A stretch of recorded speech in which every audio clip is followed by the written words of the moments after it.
We're just at the yard today. We're in the process of building this ramp.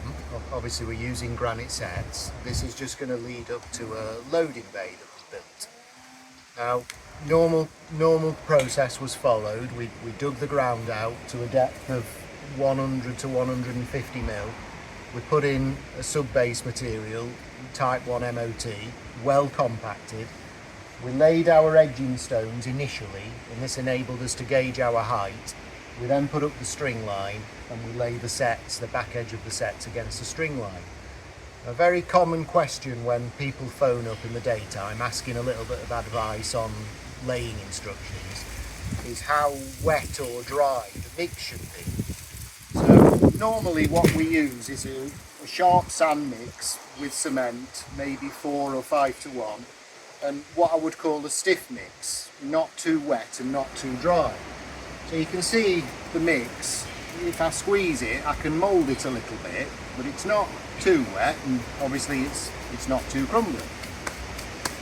So on this occasion we've just used really just odds and sods that we had left over in the yard. So we've got some tumbled sets here that are just laid in a running bond. There's some top finish ones there and some 100mm cubes.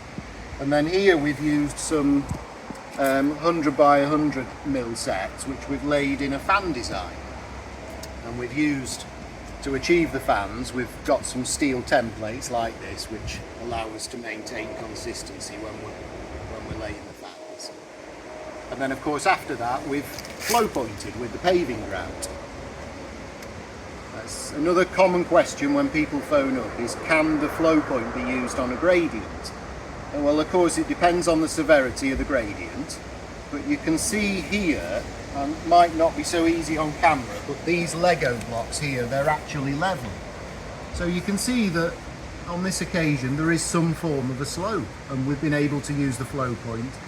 It's not runny as in water runny, but of course it is a liquid product, so it will run away if the gradient's too steep, but you know, I think you can get away with something that's steepish.